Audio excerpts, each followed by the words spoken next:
Hi, John. How are you this week? Hi, Elliot. Good. We are now in the month of May. So probably in the U.S. at least, another 2 months of congressional activity. And then obviously, as people know that are here, once we get in full swing into the election campaigns in the fall, not as much activity. So I think anything that's going to happen that could be impactful to our world would potentially happen now from a legislative standpoint. Certainly from a regulatory standpoint, there is a lot going on, guidance documents, that sort of thing. I just want to highlight a couple quick things, and then there's more to talk about with some of the other issues. But just the other day, the White House issued a National Security Memorandum on critical infrastructure, security and resilience, and this is Memorandum NSM 22, and it's really the entire federal government. If you look at all the people involved, from the defense industries to the banking industries to UPS and all that. The document talks about ways to strengthen and secure infrastructure. And so they have some policy principles about working together, so shared responsibility, something that we well know in the AML space, the risk-based approach they advocate, doing risk assessments because you got to consider all threats and hazards, minimum requirements, federal, state, and local levels. That's relevant to critical infrastructure protection. And then accountability. Where do you go to when there's issues? And as we said on the front part too, information exchange. There's other things in there as well, but those of you that are very active in the cyber area, and even those of you that just, it's an adjacent issue for you, just take a look at that. So that just came out, so I thought we'd mention that. And then really this morning, as we're recording, another report was issued, a group that we've talked to and actually had participate in some of our webinars, and that's Global Financial Integrity. They worked with the FACT Coalition and something called the Anti-Corruption Data Collective, released a report that highlights $2.6 billion laundered through U.S. commercial real estate. That's from publicly available data. They make that pretty clear. The money originated from around the globe, funds that they deem suspicious from 14 countries, including Iran, North Korea, Russia. A variety of the sources of funds were in the types of properties, again, commercial properties, so hotels, shopping malls, even an equestrian facility.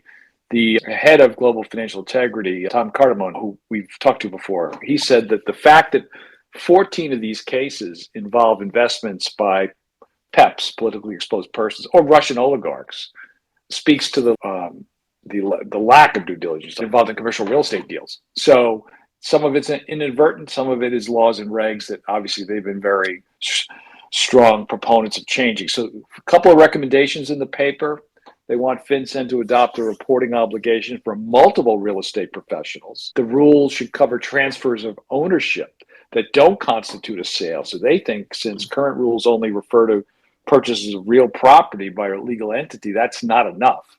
And then the rules should cover transactions by trusts, because as they note, an increasing number of housing is now owned by legal entities and arrangements, including trusts. They said, for example, in LA, 23% of rental units are owned by trusts. So interesting report. Obviously, these are strong advocates for more transparency, just issued this week, and it's on their website. And that part of the real estate sector is outside the scope of the proposed rule by FinCEN.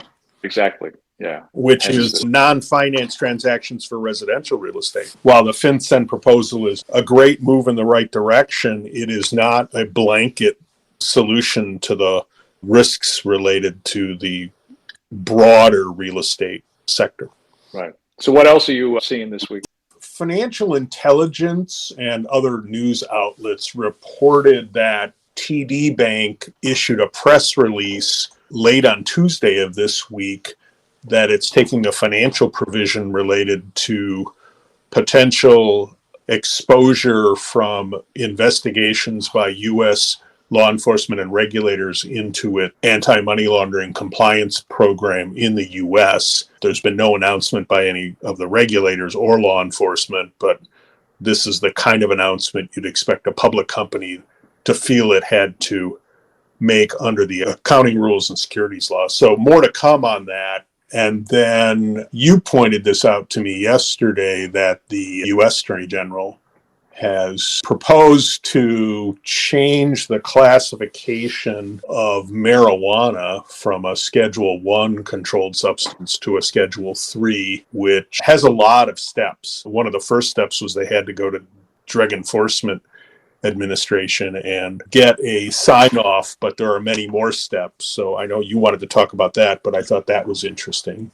And since that's something that our community has been following, it's a lengthy process, right? I think that's something to, even though this is a positive for those that want to be, aside in the survey that we worked on with HSF, RightSource, several of the responses had to do with banks that were interested in continuing to bank cannabis in some form. So there's definitely a fairly large group of at least respondents to the survey that said that. So this will be certainly of interest to them.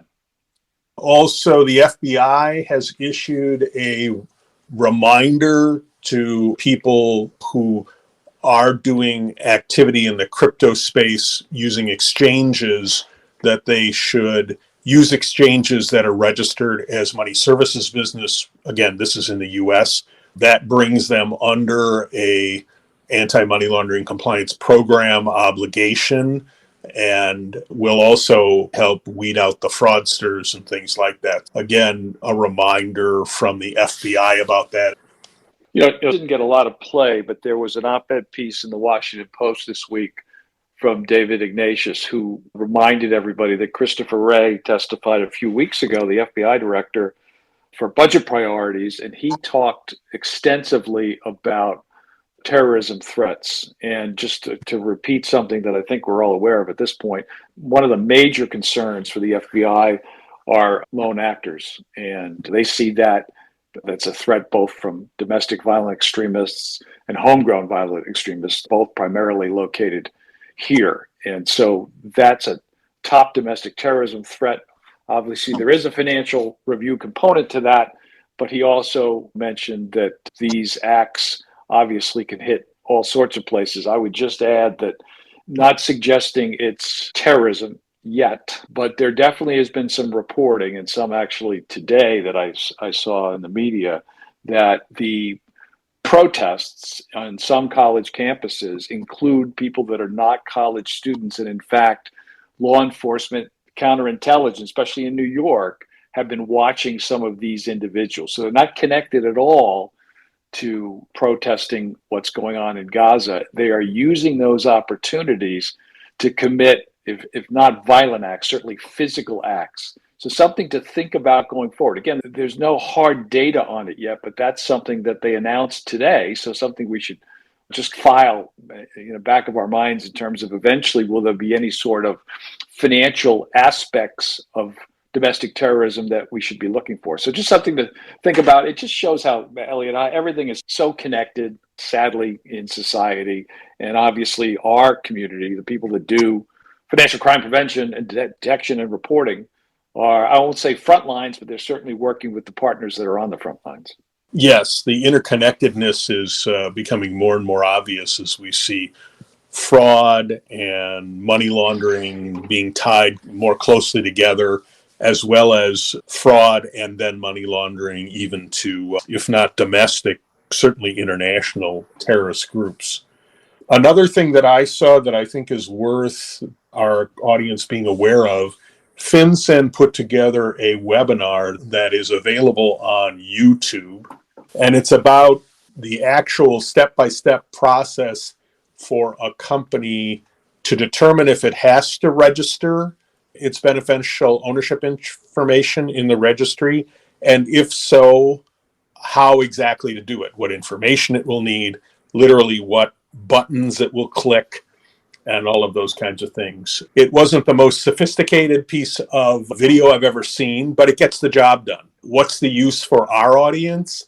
If you have clients who come in and ask you about this, which oftentimes they lean on their financial service providers for all kinds of advice that's broadly financial, this would be a resource where you could say to them, if you go to this place, there's a really good half-hour step-by-step how-to.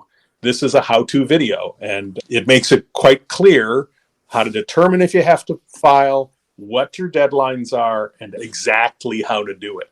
I commend FinCEN for finding another channel to add to all of the other support material related to the BOI registry that they have put out. The last thing I want to mention is the Basel Committee on Banking Supervision put out a new version, actually the first one since January of 1999, on what they call sound practices for banks' interaction with highly leveraged institutions, basically guidelines for counterparty credit risk management. The guidelines include resolving industry weaknesses that they believe exist in that risk management, including how to conduct comprehensive due diligence at onboarding on an ongoing basis, developing a comprehensive credit risk mitigation strategy, measure, control, and limit that using a wide variety of metrics, and building a strong framework. So this is tangential to the financial crime space, because if you have weaknesses in this space that can enable financial crimes, it is out for comment. It looks like till August 28th, 2024. And again, this is Basel Committee on Banking Supervision. So you can go to bis.org for more information on that. And the last one I have is I saw that FATF has, in the process of reviewing its recommendation 16, which generally is aimed at person-to-person wire transfers and wire transfers more broadly.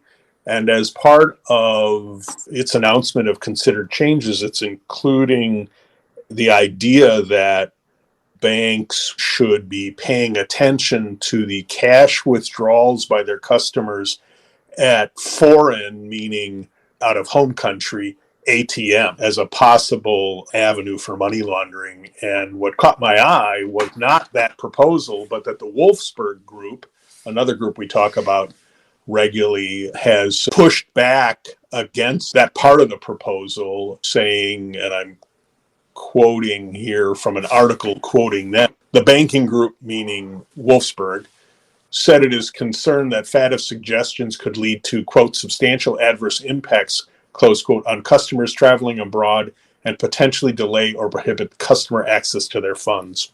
So again, no action to take, but interesting. FATF continues all the time to be looking at its various recommendations and what makes sense as best practice globally. And this was an interesting reaction by another group made up principally of large international banks. That sounds great. So going forward, we're doing a special edition of AML Voices. It'll be on May the 10th at 1 o'clock Eastern. We're really pleased that we're going to have with us Guy Fico, who is just named the new chief of IRS CI, along with Don Fort, both from our advisory board, also former IRS CI chief, and now he's director of investigations at Castellanos. And we're going to talk about, the broad topic is preventing financial crime, but we're going to talk about priorities from IRS and some other very valuable issues. And so really looking forward to that. We're happy we were able to get on Guy's calendar. And again, May the 10th at 1 o'clock Eastern. And you can register for that at our website. And then I know we have other things in the pipeline that you'll be seeing, but we'll talk about some of those next week. John, you have a great rest of the week, and I will talk to you next week. Take care, Elliot. Stay safe. You too. Bye-bye.